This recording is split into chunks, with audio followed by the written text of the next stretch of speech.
हमारे साथ मुंबई से घाटों पर से एक मदर एंड डॉटर की ऐसी जोड़ी आज हमारे साथ इस जैन टॉक के मंच पे है कि जिन्होंने एक बहुत ही सुंदर बीड़ा उठाया है।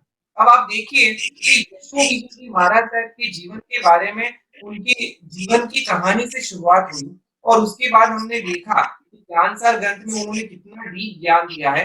साथ ही साथ उन्होंने काव्य जगत में भी इतना ही बड़ा योगदान दिया है। हम आनंदगंज जी के बारे में सुनते हैं, हम देवचंद्र जी के बारे में सुनते हैं, तो इसी प्रकार किस प्रकार यशो विजय जी ने हमारे जैन काव्य जगत में 24 भगवान के स्तवनों के द्वारा ये पूरा जैन द्रव्याणु योग को किस तरह उन्होंने बाहर लाया है, उसके बारे में आज हम जानने वाले हैं। अगर मैं कल्पना जी का थोड़ा परिचय दूं, तो कल्पना जी जो है उन्होंने एमकॉम किया है और उसके बाद उन्होंने शास्त्रीय संगीत सीखा और उसके अंदर विशारद की डिग्री प्राप्त की। वो डिग्री प्राप्त करने के बाद उनकी जर्नी एक कंपोजिशन से स्टार्ट हुई और वो संस्कृत का कंपोजिशन जो रेडियो चैनल के ऊपर ब्रॉडकास्ट हुआ और उसके बाद उनकी जो जर्नी रही उसके अंदर कहीं स्टॉप ही नहीं लगा। उन्होंने जैन धर्म के अंदर इतनी डीपनेस से प्रवेश किया कि उन्होंने शांत सुधारस ग्रंथ, कहते हैं कि कोई भी व्यक्ति हो कितना भी विद्वान हो उसको अगर जीवन में शांति को प्राप्त करना है तो उसको 12 भावनाओं से खुद की जीवन को भावित करना ही पड़ेगा। और ऐसी 12 भावनाओं को बताता हुआ जो शांत सुधारस है वो पूरा काव्य गान इन्होंने कहा और कैसेट के माध्यम से जन जन तक पहुंचाया। अब यहाँ भी उनकी जर्नी स्टॉप नहीं हुई। उसके बाद उन्होंने ये संगीत में प्रवेश करके उन्होंने एक बीड़ा उठाया कि जो उपाध्याय जी भगवंत है उनकी जो स्तवन है, प्राचीन स्तवन है, उनको मुझे कंपोज करना है, प्राचीन रागों में ही कंपोज करना है और जन जन तक पहुंचाना है और उसके अंदर जो डीप आध्यात्म पड़ा हुआ है वो भी जगत तक पहुंचाना है। ये जर्नी उनकी शुरू हुई और आज देखते ही देखते अगर आप मुंबई में देखोगे तो मुंबई के कोनों कोनों में वाल्केश्वर से लेके जुहू, जुहू से लेके अंधेरी, हर जगह पे कल्पना मैन श्राविकाओं की ग्रुप को ये स्तवनों के माध्यम से यशो विजय जी महाराज साहब का जितना भी वर्क है वो हमारे जैन जगत में पहुंचाते हैं और इस तरह जैन शासन की प्रभावना करते हैं। साथ ही साथ गुरुकुलम में भी अध्यापिका है और हमारे साथ जैनी जुड़े हुए हैं जो उनके डॉटर्स है और उन्होंने खुद की मॉम के फुटस्टेप से चलने की शुरुआत की और उन्होंने इंग्लिश लिटरेचर में बीए करने के बावजूद वे खुद एक सॉन्ग राइटर है, कंपोजर है, खुद वोकल ट्रेनर है और म्यूजिक प्रोडक्शन में भी काम कर रही है। सो आज हमें बहुत अच्छा मौका मिला है, ये मदर और डॉटर की पूरी कॉम्बिनेशन हमें आज यशो विजय जी महाराज साहब की जीवन की जर्नी में आगे बढ़ाएगी। सेजल जी ने हमें उनका जन्म हुआ तब से उनकी यात्रा के बारे में बताया। अब तो बहुत सारी बातें हैं जो हमें और जानने मिलेगी। तो हम स्वागत करते हैं कल्पना जी और जैनी जी का इस जैन टॉक के मंच के ऊपर। प्रणाम। थैंक यू नील जी हमारा परिचय માટે। नमो हरिहंताणं नमो सिद्धाणं नमो नमो लोहितसहसाहनं ईशो पञ्चनमोकारो सर्वभावप्रणाशनं मङ्गलानं च सवेसिं पटमं हवै मङ्गलम्। सर्वप्रथम આ વેબિનારમાં આજના વેબિનારમાં પધારેલા સર્વ ભાઈઓ અને બહેનોને અમારા પ્રણામ। સૌપ્રથમ હું જૈન ફાઉન્ડેશનનો આભાર માનું છું કે એમણે અમને આજે એક અવસર આપ્યો છે કે અમે મહોપાધ્યાયજીની રચનાઓને વિવેચના કરી શકીએ અને એનું ગાન પણ કરી શકીએ। એના માટે અંતરથી હું અને જૈની એમનો આભાર માનીએ છીએ। ચલો વધારે સમય નથી અને આપણે કહેવાનું ઘણું બધું છે એટલે હું શરૂ જ કરું છું। મહોપાધ્યાય યશો વિજયજીની જ્ઞાન યોગ વિશેની વાતો તો આપણે ઘણી બધી સાંભળી છે, એમની વિદ્વત્તા વિશે પણ ઘણું બધું સાંભળ્યું છે। અત્યારે સેજલબેને જેમના એક જ્ઞાનસાર કૃતિનો દ્વારા એમના જ્ઞાન યોગનો પરિચય કરાવ્યો આપણને, એવા તો અનેકાનેક ગ્રંથો સંસ્કૃત અને પ્રાકૃત ભાષાની અંદર એમણે રચ્યા છે। તો જ્યારથી એમણે દીક્ષા લીધી, વડી દીક્ષા થઈ ત્યાર પછી એમણે ભણવાનું શરૂ કર્યું કાશીમાં, આગ્રામાં અને પછી આવી એમનો જ્ઞાન યોગ જ હતો અને પછી ભણ્યા પછી ગ્રંથોની રચના કરી અનેકાનેક। આ બધું જ્યારે પાઠ પર દેવસુરી સિંહ મહારાજ સાહેબ બિરાજતા હતા તે વખતે થયેલું હતું। વિજયદેવ સુરી મહારાજ સાહેબની પાટે પછી વિજયસિંહ સુરીજી મહારાજ સાહેબ પધાર્યા. જયારે એમને પાઠ સોંપવામાં આવી ત્યારે સિંહ સુરીજી મહારાજ સાહેબે બહુ જ સરસ કામ કર્યું છે અને બહુ મહાન ઉપકાર કર્યો છે ઉપાધ્યાય યશો વિજયજી ઉપર પણ અને ઇન્ડાયરેક્ટલી આપણા ઉપર પણ. કારણ કે વિજયસિંહ સુરીજી મહારાજ સાહેબે ઉપાધ્યાયજી ભગવંતની વિદ્વત્તાને એક નવો જ વળાંક આપ્યો, એક નવો ઘાટ ઘડ્યો અને માનો કે એમને અંતર્મુખ થવા તરફનો ઈશારો કર્યો. આધ્યાત્મિક સંસ્પર્શ વાળી વિદ્વત્તા જ સ્વ પર ઉભરીને ઉપકારક નીવડી શકે એવો જ કંઈક પ્રકાશ ઉપાધ્યાયજી ભગવંતને લાગ્યો. આચાર્ય ભગવંતની હિતકારી વાણી સાંભળીને મધરાતે ઘટાતો વાદળની ચીરીને જેમ ચાંદણી રેલાવા માંડે એ રીતે ઉપાધ્યાયજી ભગવંતનો ના હૃદયનો ખૂણે ખૂણો શાંત મૃદુ સ્નિગ્ધ પ્રકાશે ઝળહળી ઉઠ્યો.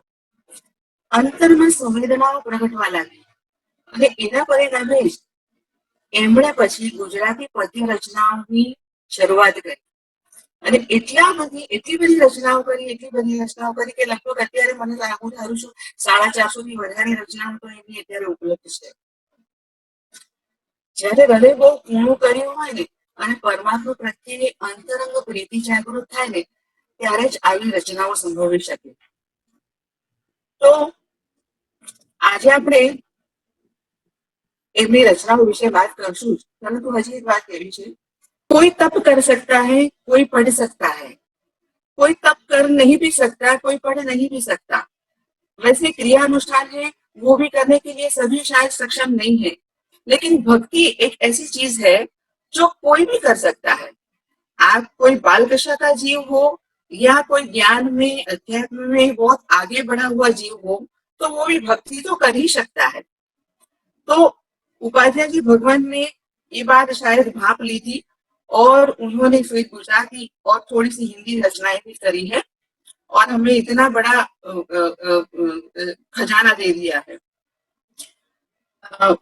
तीन चौबीसी आध्यात्मिक पद, विशिष्ट जैन सवन, नवविधान के सवन और सज्जाएं. सज्जाएं तो इतनी सारी कही है कि मैं आपको नाम दूं. उन्होंने 18 सज्जाएं, 18 सज्जाएं, योग दृष्टि की एक एक अलग अलग दृष्टि की 8 सज्जाएं और प्रतिक्रमण हेतु गर्भित जो सज्जाएं है वो भी अनेक उन्होंने रचना की है. और एक अमृतवेल की सज्जाएं वो तो बहुत पॉपुलर हो गई है. मैं तो मानती हूँ कि अमृतवेल की सज्जा के बारे में हर किसी को जानना चाहिए क्योंकि वो अपने जीवन को तो लाभ करती है, दूसरों के जीवन को भी लाभ करती है. कैसे करती है? तो अपने जीवन में समता समाधि को अगर की साधना करनी है तो भी ये सच्चाई सहायक है. अगर हम मृत्यु की शैया पर हैं और हमें समाधि चाहिए तब भी ये अमृतवेल की सच्चाई बहुत ही सहायक बनती है. अगर कोई और मृत्यु की शैया पर है तो हमें उसको भी समाधि देने के लिए ये अमृतवेल की सच्चाई बहुत ही सहायक है. मैं तो चाहूंगी कि आप आज ये अवसर नहीं है कि मैं उस अमृतवेल की सच्चाई के बारे में बहुत सारी बातें करूं क्योंकि अभी हमें बहुत कुछ करना है और बहुत सारी बातें करनी है उनकी गुजराती रचनाओं के बारे में. इसलिए तो अब हम ज्यादा देर नहीं करते. मेरे पास उनकी जो मैंने जो सिलेक्ट किए हैं जो प्रबंध रचना उसको एक के बाद एक हम लोग यहाँ पे विवेचना शुरू करेंगे. शुरुआत करते हैं एक दूसरी चौबीसी से. भगवान महावीर स्वामी का स्तवन है, दुख टरिया मुख दीथे मुझे सुख उपन्यारे. तो ये इसके ये जो स्तवन है आपके स्क्रीन पे वो आ चुका है. ये स्तवन मैं चाहूंगी कि आप उस पर भी नजर रखें और मैं जो बोल रही हूँ उस पर भी ध्यान दें ताकि आप कनेक्ट हो सकेंगे. ये स्तवन जो है दुख टरिया मुख दीथे मुझे सुख उपन्यारे. इस स्तवन में उपाध्याय जी भगवान ये बात कहते हैं कि हम तो बहुत बार मंदिर में जाते हैं, मैं मंदिर में आता हूँ परमात्मा आपके पास तो मुझे आपका मुख देखकर बहुत सुख मिलता है, मेरे सारे दुख टल जाते हैं और मुझे परमात्मा जब मिलते हैं तो. लेकिन कभी ऐसा हो सकता है कि परमात्मा खुद चलकर मेरे पास आ जावे मेरे मन के घर में आ जाए, क्योंकि हम तो उनके घर में, तो परमात्मा के घर में तो मैं बहुत बार गया, लेकिन कभी ऐसा हो कि परमात्मा खुद मेरे मन रूपी घर में आ जाए, ऐसा हो तो कितना आनंद। तो जब हमारे घर पे कोई सामान्य मेहमान भी आता है, तो हम बहुत सारी तैयारियां करते हैं, जैसे कि घर को ठीक ठाक करते हैं, झाड़ू पोछा लगा देते हैं और बहुत सारी तैयारियां कर देते हैं। तो जब खुद त्रिभुवन नाथ परमात्मा को जब हमारे मन रूपी घर में जब बुलाना हो, तो कितनी तैयारियां करनी पड़ेगी। तो कितनी तैयारियां उन्होंने खुद कर ली है, ये बात उस स्तवन में बताते हैं। तो क्या क्या तैयारी की है, और उन्होंने ये बात भी बताई है पहली गाथा में, अगर आप देखो तो, दुख टड़िया मुख दीजे मुझ सुख उपन्यारे भेट्या भेट्या वीर जिनंदन, હવે मुझ मन मंदिर में प्रभु આવી વસો रे, पामू पामू परमानंद रे। मतलब मैं आता हूँ तो मुझे सुख तो मिलता है, लेकिन अब आप जब आ जाओगे मेरे मन मंदिर में तो मुझे परम आनंद की प्राप्ति हो जाएगी। तो ये अपेक्षा है परमात्मा से। और वो ये कहते हैं कि मुझे, मैं जानता हूँ कि आप ऐसे ही नहीं आएंगे मेरे मन मंदिर में, मुझे बहुत कुछ करना पड़ेगा। तो क्या क्या मैंने तैयारी कर ली है, वो उन्होंने बाकी की गाथाओं में बताया है। ये हम सारी बातें समझेंगे, लेकिन जो पहली गाथा है वो हम जैनी के मुख से उसका गान सुनेंगे। प्लीज आप लोग शब्द भी पढ़िएगा और गान भी सुनिएगा। खटड़िया बुखड़ी की मुझ सुख दुख टड़िया बुखड़ी की मुझ सुख भेट्या भेट्या वीर मंदिरे, भेट्या भेट्या वीर जिनंदन, હવે मुझे मन मंदिर मात्र आप दिवस, હવે मुझे मन मंदिर मात्र आप दिवस, पामो पामो परमानंदरे, पामो पामो परमानंद, दुख टड़िया बुखड़ी की मुझ सुख उपन्यारे। अब ये बात हो गई। अब आगे की गाथाओं में ये बताते हैं कि मैंने मन में क्या क्या तैयारियां करी हैं। सबसे दूसरी गाथा में बताया, पीठ बंध इहा की दो समकीत वज्र नोरे। नील भाई, मैं चाहूंगी कि आप वो शब्द रखें वहां पे स्क्रीन पे। या पीठ पीठ बंध इहा की दो समकीत वज्र नोरे, काढ़्यो काढ़्यो कचरो ते भ्रांति रे। अब इसका मतलब, पीठ बंध का मतलब है फ्लोरिंग। देखो, घर होता है, बस में सबसे मजबूत चीज अगर कोई होती है तो फ्लोरिंग होता है, राइट। तो ये फ्लोरिंग, उन्होंने कहा है कि मैंने मनरूपी घर में कौन सा फ्लोरिंग बनाया, तो उन्होंने कहा कि मैंने समकित वज्र का फ्लोरिंग बनाया है मेरे मनरूपी घर में। यानी सबसे पहले समकित को सॉलिड किया है उन्होंने। फिर कार्डियो कार्डियो कल्चर होते भ्रांति रे। मतलब जो हम लोग, जैसे मैंने कहा ना पहले कि हम लोग कचरा निकाल देते हैं, अब मनरूपी घर में कौन सा कचरा निकाला, तो कहा कि मिथ्या ज्ञान और मिथ्या मान्यताओं का जो कचरा, जो भ्रमणाएं हैं, उसको मैंने निकाल दी है मन से। फिर कहा, यहाँ अति ऊंचा सोहे चारित्र चंद्रुवारे। उन चंद्रवा, देखो पुराने जमाने में जो घर होते थे ना, अब ये 350 साल पुराना स्तवन है, तो पुराने घरों में जब घर बनाते थे तो चंद्रमा बांधते थे घर में। ये शास्त्रों में ये बातें आती हैं। तो 3 चंद्रमा बनाते थे, वो तो मैं जानती हूँ, ज्यादा बनाते होंगे तो मुझे नहीं मालूम। एक चंद्रमा होता है जो हम प्रवेश द्वार पे लगाते हैं, दूसरा होता है जब हम मंदिर रहता है घर में तो मंदिर के ऊपर चंद्रमा बांधते हैं, और तीसरा होता है रसोई घर में चूल्हे के ऊपर लगाते हैं चंद्रमा। ये 3 चूल्हे के ऊपर इसलिए लगाते हैं ताकि कोई जीव उस चूल्हे पे गिर के उनकी हिंसा ना हो जाए। तो ये जैना की बात वहां पे थी। ये सारी बातें आती है कि घर कैसा होना चाहिए। आज तो भाई चंद्रवे के बारे में कोई जानता ही नहीं है, घर कैसे हर हर व्यक्ति से। जैना की बात शायद उसी घरों में जैना है, लेकिन बहुत गौर कर दी गई है, जबकि शास्त्रों में ये बात आती है घर कैसा होना चाहिए। आप ये स्तवन सुनेंगे तो आपको पता चलेगा कि आर्किटेक्चर के बारे में भी उपाध्याय जी भगवान ने बहुत सारी बातें की है इसमें, घर का इंटीरियर कैसा होना चाहिए। तो इन्होंने कहा है कि मैंने चारित्र रूपी मन के घर में क्या किया, तो चारित्र रूपी चंद्र भी बनाए। द्रव्य चारित्र भी है उनके पास और भाव चारित्र भी है उनके पास। और मतलब चारित्र की एक हम व्याख्या करें तो ये कि जो भी हमें सच लगा, सही लगा, परमात्मा के वचन पर श्रद्धा हुई, और हमें जो अच्छा लगा, सही लगा, उसको हम आचरण में लाते हैं, तो ये चारित्र होता है। तो ये चंद्रमा भी उपाध्याय जी भगवान में पैदा हुआ है। ये दूसरी गाथा का विवेचन आपको किया, हम जैनी से सुनेंगे। अब हम क्या करेंगे, जो मैंने आपको अर्थ बताया उस अर्थ को का चिंतन मनन करते हुए अगर आप गान सुनेंगे तो बहुत बड़ा आनंद आएगा। जी। पीठ बंधे हाथी घोषण की वज्र मोरी, काढ़ो काढ़ो के चलो की क्रांति, यहाँ अति ऊंचा सोहे चारी चंदुआर, रूढ़ी रूढ़ी संवर की रे, रूढ़ी रूढ़ी संवर भीति रे, दुख टरिया मुख दीथे मुझ सुख उपन्यारे, कि मुझ सुख उपन्यारे। आगे और तैयारियों की बात करी है तीसरी गाथा में। कर्म विवर गोखे इहा मोती झूमणारे, झूलई झूलई धी गुण आठरे।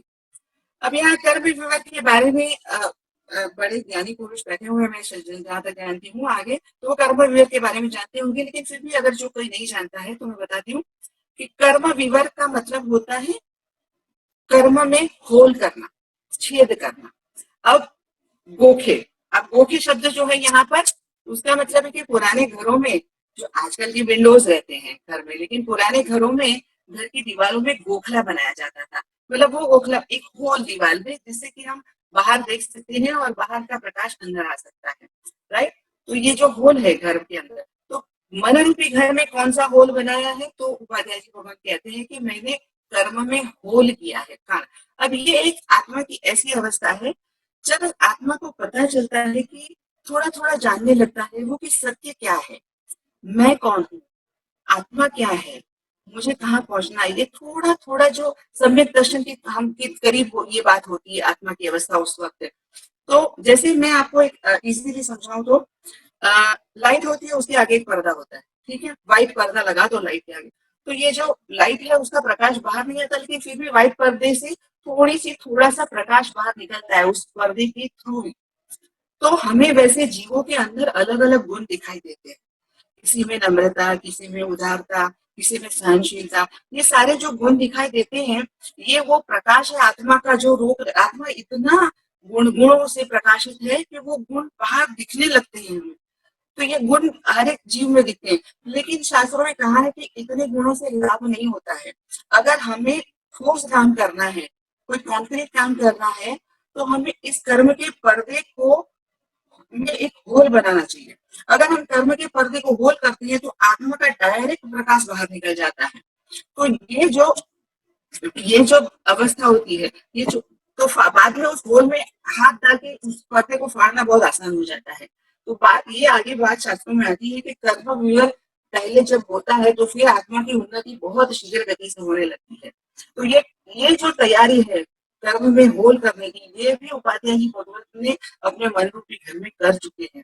कर्म विवर गोखे यहाँ मोती झूमना है, अब उस गोखले पे मोती की सजावट की है, अब ये मोती झूल रहे हैं। ये जो घर की बात है, लेकिन मन रूपी घर में कौन से मोती है, तो कहा घी गुण आठरे। घी का अर्थ है बुद्धि, और बुद्धि के 8 गुण, शास्त्रों में बुद्धि के 8 गुण के बारे में बताया गया है, जिससे कि अगर ये गुण विकसित करो आप मन के अंदर तो फिर आपका विकास बहुत शीघ्र गति से होता है। अब ये 8 बुद्धि के गुण है, ये मैं आपको शॉर्ट में बता देती हूँ।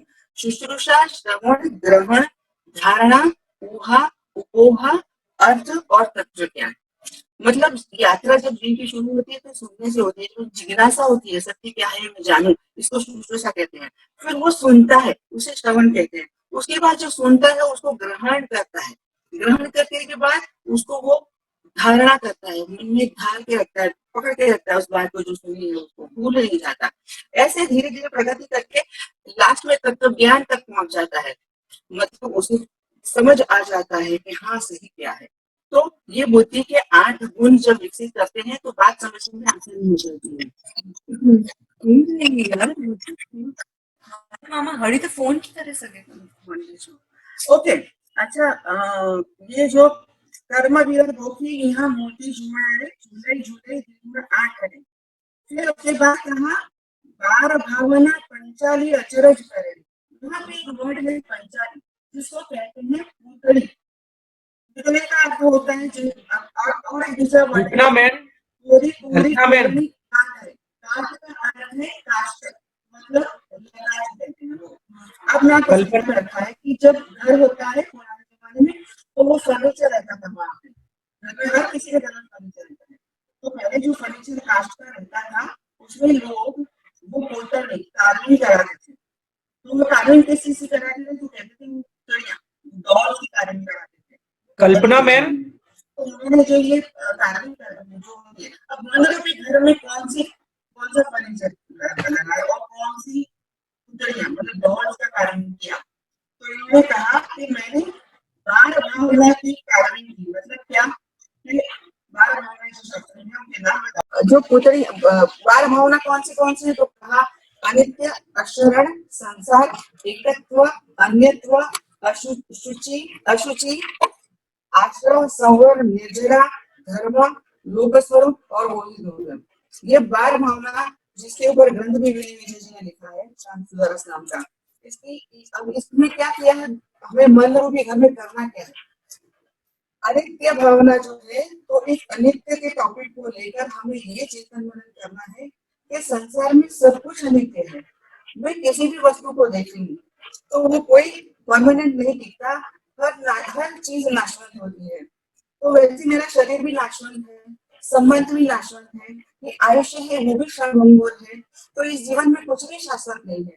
तो फिर आत्मा सोचता है कि तो फिर शाश्वत क्या है, तो शाश्वत नित्य क्या है, तो नित्य सिर्फ मेरी आत्मा है। ऐसा चिंतन मनन करते करते फिर दूसरा विषय ले लो, अशरण, मतलब इस जगत में अब हमको शरण देने लायक कोई व्यक्ति है ही नहीं। हम किसी के भी शरण में जाए वो खुद अशरण है, तो वो हमें कैसे शरण दे सकता है। इस बात का चिंतन मनन करना, तो एक एक टॉपिक को लेकर हमें मन में चिंतन करना है, मनन करना है। तो जिससे ये 12 भावना का चिंतन करने से मन में वैराग्य भाव पुष्ट होता है। तो ये उपाध्याय जी भगवान कहते हैं कि मैंने 12 भावनाओं से अपने मन को भावित किया है, इसलिए ये तैयारी भी मैंने की है। अब हमें ये जो उपाध्याय जी भगवान अपनी बात कर रहे हैं, लेकिन हमें ये सोचना है कि मैं कहाँ पर हूँ। इस स्तवन से हमें ये सीख मिलती है कि क्या भगवान मेरे मनों के घर में पधारे हैं। मैंने इतनी सारी तैयारी की है। सबसे पहले कहा संकीर्ण को सॉलिड किया है, मिथ्या भ्रमणाओं को दूर किया है, फिर चारित्रों की चंद्र में बांधे हैं, फिर हाँ उड़ी उड़ी संवर भीते ये जो कहीं मैं बताऊं आपको, ये संवर मतलब दीवार होती है जो घरों में। तो ये कौन सी मंडों के घर में कौन सी दीवार खड़ी की है, तो कहा संवर की दीवार खड़ी की है, संवर की दीवार खड़ी की है।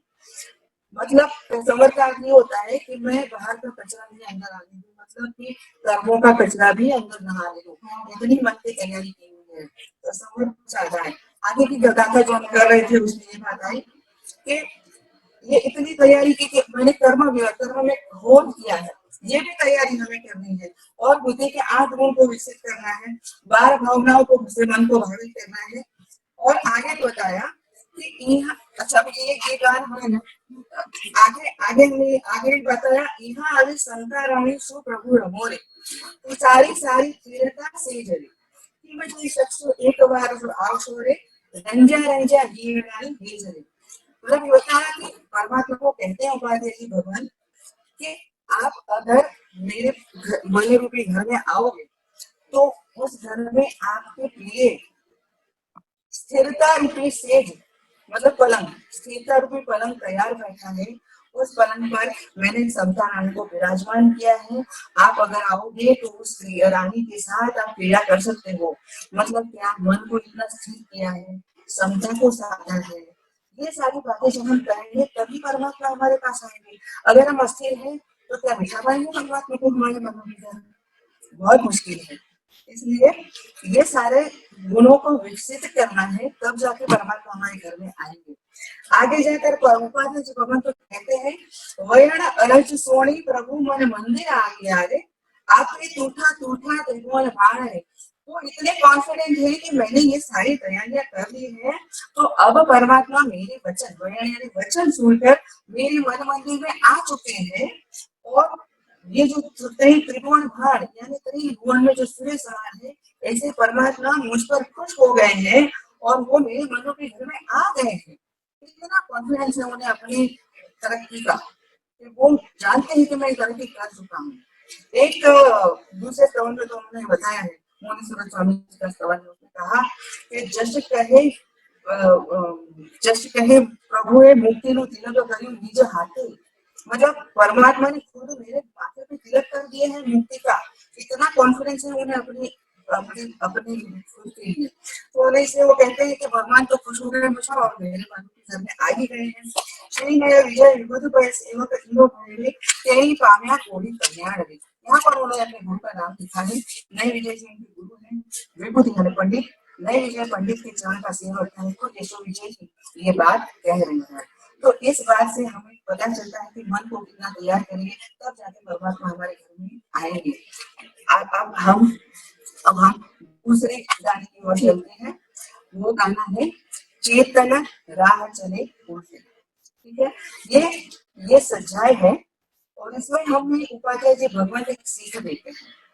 कौन सी सीख देते हैं इसके बारे में हम पहले थोड़ा गान करेंगे। चेतन राह चले उल्टे। ये आप इसको स्क्रीन पे थोड़ा सा लगा दीजिए। प्रणाम एवरीवन, दिस इज जैनी श्राव। आज जो मैं ये एक पद है जो उपाध्याय जी भगवत ने लिखा है, इसमें एक्चुअली हमारे आत्मा को टकोर कर रहे हैं, जगाने की कोशिश कर रहे हैं और ये आत्मा के साथ बात कर रहे हैं, खुद के बारे में अपने आत्मा को समझा रहे हैं। तो इसके शब्द आप देखोगे तो ये है कि चेतन राह चले उलटे, नख शिखलो बंधन में बैठे, कुगुरु वचन को लिटे। क्या कहने की कोशिश कर रहे हैं यहाँ पर कि हे चेतन, खुद को संबोध रहे हैं, खुद के आत्मा को, कि हे चेतन, तू गलत रास्ते पे चल रहा है और तू नख शिखलो मतलब अपने पैर के जो नख है ना, टोस से लेकर ऊपर सिर तक, तू पूरा बंधन में बंधा हुआ है। कौन से बंधन में? वो कषाय का बंधन हो सकता है, संबंधों का बंधन हो सकता है, फिर इंद्रियों का बंधन हो सकता है। वैसे पूरी तरह से तुम संबंधों में जुड़े हुए हो, बंधन में जुड़े हुए हो। इसीलिए, और दूसरा तो ये कि आप कुगुरु के वचन में की वजह से आप गलत रास्ते पर और ज्यादा भटकने लगे हो। वैसे भी गलत जा रहे हो, उसमें गलत रास्ता दिखाने वाले और लोग मिल जाते हैं तो आप और भटक जाते हो। तो यहाँ पर टकोर कर रहे आत्मा को कि चेतन, तू गलत रास्ते पे जा रहा है। एक बार मैं गा के सुना रही हूँ आपको। राह चली उलटी चेतन, राह चली उलटी चेतन, राह चली उलटी। नख शिखलो बंधन में बैठे, नख शिखलो बंधन में बैठे, कुगुरु वचन कुलटी चेतन, राह चली उलटी चेतन, राह चली उलटी। अब आगे कह रहे हैं कि विषय विपाक भोग सुख कारण, क्या हुआ है छीने में तुम पलटे। कह रहा है कि हे आत्मा, तू अपना जो ओरिजिनल स्वभाव है, अपना आत्मा का जो ओरिजिनल स्वभाव है समता वाला, उसे भूलकर तू विषय विपाक में और भोग सुख में लालसा रखते जा रहा है और तू भूल जा रहा है कि तेरा एक्चुअल स्वभाव कौन सा है, क्या है तू, स्वरूप क्या है तुम्हारा, वो तुम भूल रहे हो। बाद में बोल रहे हैं चाखी छोर सुधारस समता, भव जल विषय खटे, कि अपने आत्मा का मूलभूत स्वरूप है ना जो समता रूपी, हमारा एक्चुअली आत्मा का स्वरूप ये है कि हम समता रस जितना हो सके उतना झीलते हैं, हमारे समता रस में खेलते हैं। इसके बदले हम अभी भवजल विषय खटे, अभी हम भवजल के जो विषय है ना उसका रस चख रहे हैं। अभी हम समता रस को भूल गए हैं, वो अमृत रस को नहीं पी रहे हम। फिर भवोदधि बीची रहे तुम ऐसे आवत नाही तटे। इसमें कह रहे हैं अभी हमारी जो एक्चुअल परिस्थिति है उसकी प्रेजेंट कंडीशन क्या है हमारी, उसके बारे में बता रहे हैं कि आपको पता नहीं है चेतन कि भवोदधि मतलब भव रूपी समुद्र में तू एग्जैक्ट बीच में फंसा हुआ है और तुझे पता ही नहीं है कि तट किधर है, तुझे पता ही नहीं है और तू जा भी नहीं पा रहा है। और जी हाँ तिमिंगल घोर रहतु है चार कषाय कटे, और तू बीच में तो फंसा है पर तू कहीं तट पर जा ना सके, उसको तुझे रोकने के लिए चार तिमिंगल मतलब चार बड़े बड़े मछली वो तुझे अटका रहे। कौन से है ये?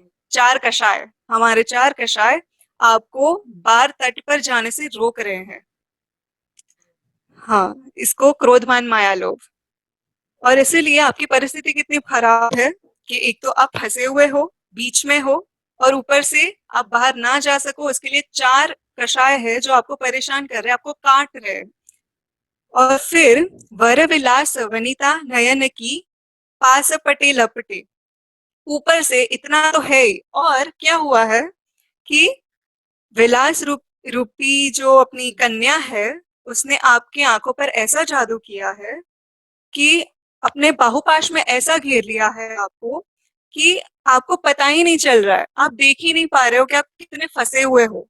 अभी आप भी सोच लो, आप बैठे हो, आपको लग रहा है कि मैं फंसा हुआ हूँ? नहीं लग रहा है, क्योंकि हमें विलास रूपी स्त्री ने पट्टी बांध ली है हमारी आंखों में, और हमारे जो मोह भट्ट है उन्होंने हमें ऐसा पकड़ लिया है कि हमें परवश कर दिया है। हमें लगता है कि उसी में सुख है, कि मोह है या तो लालसा है, विलास है, हम जैसे जिंदगी जी रहे हैं जलसा, तो उसी में सुख है।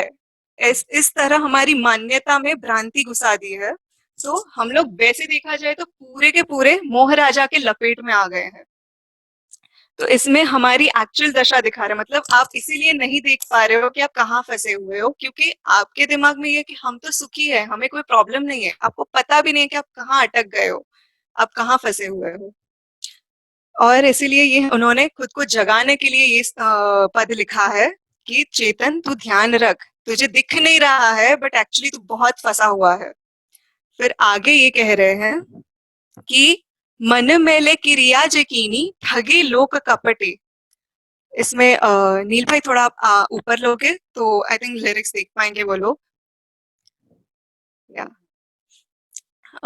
तो इसमें क्या कह रहे हैं कि हम लोग अभी क्रिया तो कर रहे हैं, चलो धर्म कर रहे हैं, वैसा नहीं है कि नहीं कर रहे हैं, पर ये क्या कहने की कोशिश कर रहे हैं, यहाँ पे एम्फेसिस कहाँ पे है कि मन मेले, हम लोग क्रिया कर रहे हैं बट हमारा मन है ना वो अभी भी साफ नहीं है, विशुद्ध नहीं है। इसीलिए हमारा कुछ ना कुछ कूड़ा कचरा हमारे मन में पड़ा हुआ है और हम क्रिया कर रहे हैं तो उसका कोई फल नहीं मिलेगा आपको। अगर आप आराधना और सिद्धि में आगे बढ़ना चाहते हैं तो सिर्फ क्रिया करने से कुछ नहीं होगा, आपको अपने मन को भी उतना ही शुद्ध करना होगा, जितने भी विकार है आपके मन में वो निकालना होगा, तभी आप आगे बढ़ पाओगे। और यहाँ पे यही कह रहे हैं कि क्रिया कर रहे हो आप तो आप लोगों को कपट से खुद को भी आप ठग रहे हो और लोगों को भी ठग रहे हो, क्योंकि आपको ही पता है कि मन आपका कितना गंदा है और आपको उसको पहले शुद्ध करना पड़ेगा।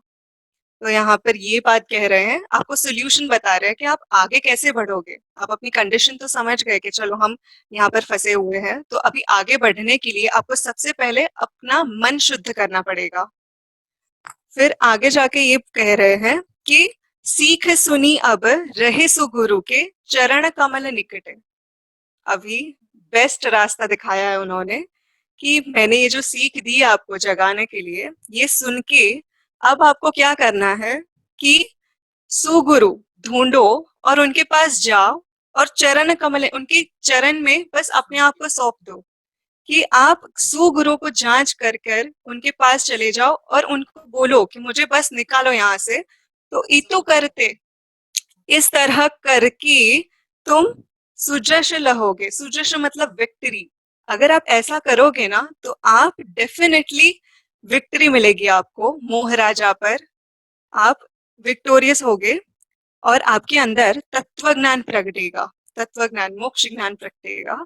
बस इतना कहा है उपाध्याय जी भगवंत ने इस पद में, और बहुत ही खूब हमें, हाँ, हमें हिला हिला देता है। अगर आप ध्यान से शब्दों को देखेंगे ना, तो आपको प्रतीति होगी कि यार कितनी अच्छी बात लिखी है उन्होंने।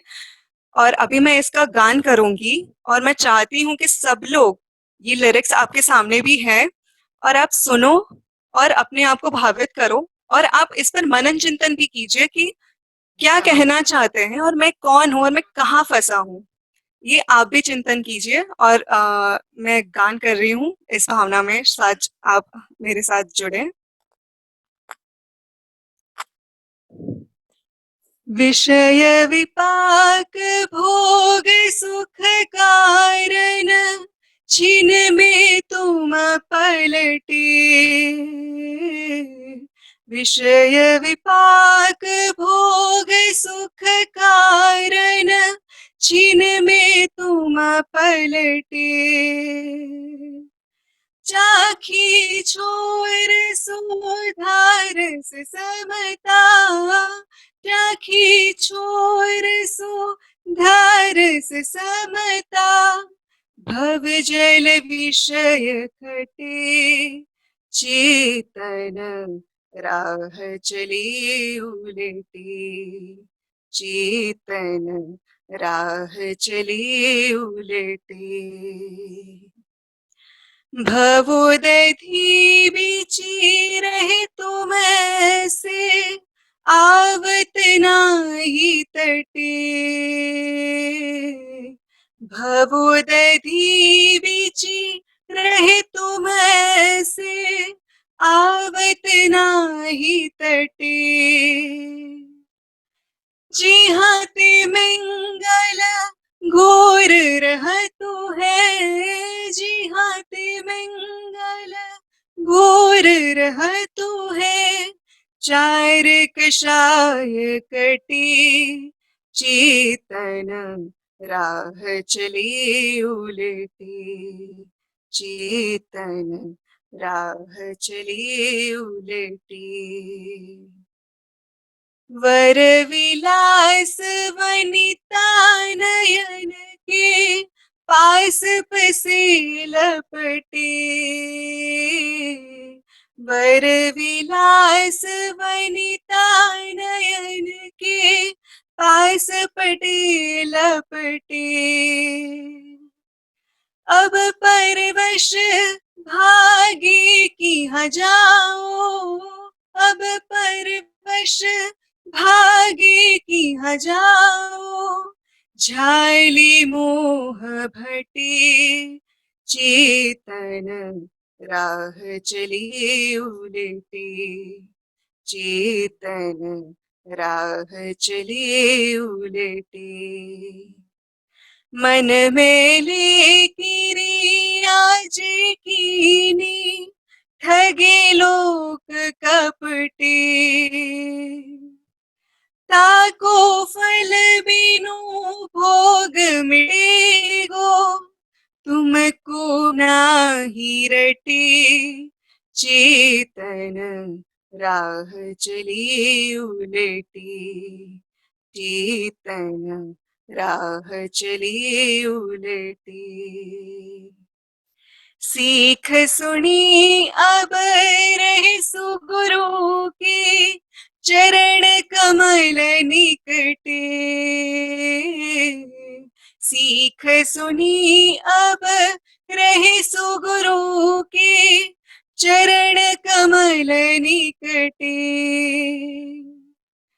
इतु करते तुम सुजशील होगे, इतु करते तुम सुजशील होगे। तत्व ज्ञान प्रगटे, चेतन राह चली उलटी। चेतन राह चली उलटी। नख शिख लो बंधन में बैठे, नख शिख लो बंधन में बैठे। को गुरु वचन कुलटे, चेतन राह चली उलटे चेतन, राह चली उलटे। उन्होंने उन्होंने इतनी सारी विविध रचनाएं की हैं। आप अब अगर उसके संग्रह को देखें, आचार्य प्रदीप नरसिंह जी महाराज ने संग्रहित किए हुए हैं उनके स्तवन बहुत सारे। उन स्तवनों को देखें तो आपको पता चलेगा कि उन्होंने कैसे अनोखे अनोखे स्तवन रचे हैं। परमात्मा की, ऋषभदेव भगवान की जटा के ऊपर एक अलग अलग जटा के ऊपर एक स्तवन लिखा हुआ है उन्होंने। और एक स्तवन लिखा है कि जब श्रीयांश कुमार उनको आदिनाथ भगवान को पारणा कराते हैं तो उस वक्त की स्थिति कैसी थी, उसके बारे में पूरा एक स्तवन लिखा हुआ है उनके। और परमात्मा की आंखों के ऊपर भी इतना सुंदर स्तवन लिखा है कि पूरी 6 गाथा का स्तवन लंबा लंबा लिखा है। और इतने छोटे बच्चों के लिए भी जनरल नॉलेज भी मिले बच्चों को, वैसे भी बहुत सारे स्तवन उन्होंने रचना की है। तो इतनी अबाल वृद्ध, मतलब बच्चा भी बच्चों के लिए भी, मतलब धर्म की दृष्टि से जो बाल कक्षा के जीव होते हैं और जो बहुत पढ़े लिखे हैं, बहुत ज्ञान में आगे बढ़े हुए हैं, उनके लिए भी उनके पास इतना रचना की है उपकार से। तो हम उनके उपकार को याद करते हैं, उपाध्याय जी भगवान को, और उनके चरणों में वंदना करते हैं। और अगर नील भाई अगर समय हो तो हम उनकी स्तुति करें, वरना हम पूर्णाहुति करते हैं। नहीं, डेफिनेटली हमारा समय तो हो चुका है, हाँ जी। पर जिस तरीके से हाँ जी। आपने ये पूरे एक स्तवन और एक सज्जाई का जो पूरा एक कॉन्सेप्ट आज हमारे यहाँ हुआ, और हाँ। आपने जिस तरह एक एक्सप्लेनेशन करके उसका गान किया, वो बहुत ही ज्यादा फ्रूटफुल रहा। पर कह सकते हैं कि लैंग्वेज इतनी टफ लगी, एज इन लाइक मेरे लिए अगर जनरली बात करूं, तो ऐसे ये लैंग्वेज ही बताती है कि महात्मा की विद्वत्ता कौन से लेवल की होगी, और जिस तरह उन्होंने उसके अंदर तत्व को डाला हुआ है।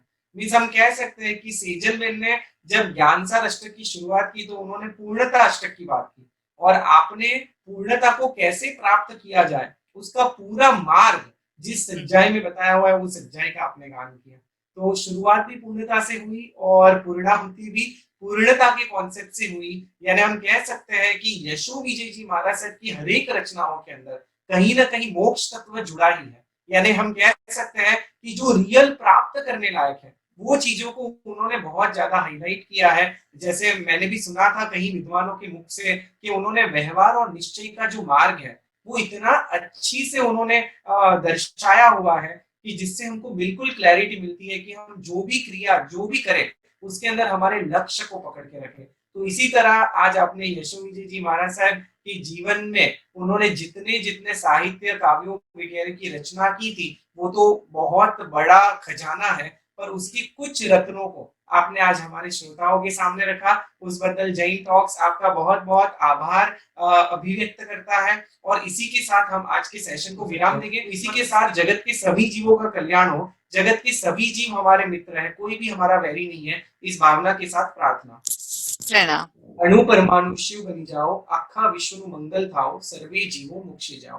कामेनि सब्व जीवे सर्वे जीवा खमंतु में, नित्य में सब्व भूवेषु वैरम मज्जन के नहीं। सर्वथा सौ सुखी थाओ, पाप ना कोई आचरो, राग द्वेष मुक्त बनीने, समता सौ समाचरो।